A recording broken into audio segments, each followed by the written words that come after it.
Maths class 12 हमारा chapter है vector algebra.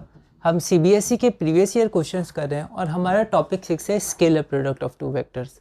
अगला क्वेश्चन है question number 43। If vector A and vector B are unit vectors then find the angle between vector A and vector B given that √3 a vector minus B vector is a unit vector. यह question Delhi 2014 में 1 mark का आया है। एक बार आप इसे try करिए, फिर हम आगे बढ़ते हैं।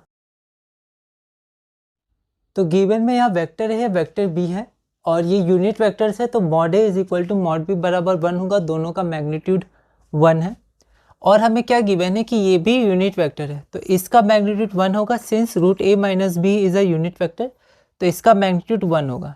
ठीक है, अब हम फिर क्या करेंगे, स्क्वायर कर देंगे दोनों जगह। ठीक है, तो दोनों जगह हम लोग स्क्वायर कर देंगे, तो ये हो जाएगा √3a माइनस बी का whole square magnitude is equal to 1 का स्क्वायर। ठीक है, अब a.a बराबर a मैग्नीट्यूड, a का मैग्नीट्यूड का होल स्क्वायर होता है, तो इसको रिवर्स भी यूज़ कर सकते हैं कि मैग्नीट्यूड ऑफ a का whole square is equal to a.a। ठीक है, तो यहाँ पर मैग्नीट्यूड ऑफ इतना का होल स्क्वायर क्या हो जाएगा, this dot this is equal to 1 का स्क्वायर 1। ठीक है, अब इसको एक एक करके हमने डॉट प्रोडक्ट किया तो इतना आया इज इक्वल टू 1।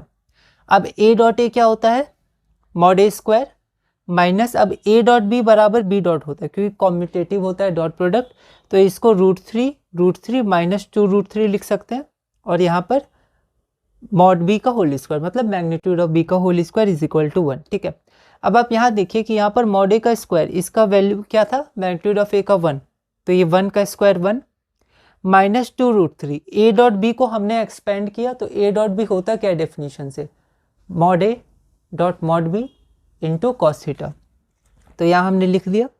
और b का होल स्क्वायर 1, तो 1 का स्क्वायर 1। ठीक है, इज इक्वल टू 1। अब आपको एंगल फाइंड करना है, तो आपको यहाँ मेंशन करना होगा कि यहाँ थीटा एंगल है, तो गिवन से हमने ये वैल्यू पुट की। और a डॉट बी क्या होता है, a b कॉस थीटा, और थीटा क्या है, theta is the angle between vector A and vector B. तो यहाँ तक हमने किया, अब हम इसके आगे बढ़ते हैं और थीटा के वैल्यू निकालते हैं। तो यहाँ पर जो हमारे पास मैग्नीट्यूड ऑफ ए और मैग्नीट्यूड ऑफ बी था, उसकी वैल्यू हमने 1 रख दी, तो 1.1 कॉस थीटा प्लस 1। ठीक है, अब यहाँ पर 3 + 1 4 है और 4 को उधर ले गए, तो यहाँ डायरेक्ट हमने -3 लिख दिया। यहाँ पर माइनस 2√3 कॉस थीटा, 2√3 को उधर ले गए, माइनस माइनस कैंसिल हो गया, पर आप कैंसिल करिएगा नहीं, डायरेक्ट लिखिएगा 3/2√3। अब √3 और √3 यहाँ से, तो बचा √3/2, तो cos थीटा बराबर cos π/6, तो यहाँ से थीटा की वैल्यू हमारी π/6 आ गई, जो हमारा आंसर है।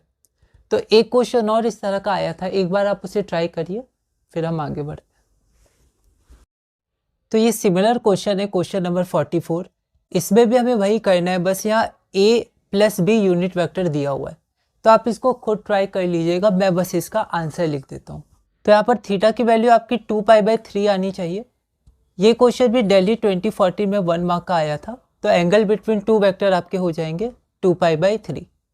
तो इस वीडियो में हमने क्वेश्चन नंबर 44 तक किया। अगली वीडियो में हम क्वेश्चन नंबर 45 करेंगे और टॉपिक 6 में आगे बढ़ेंगे।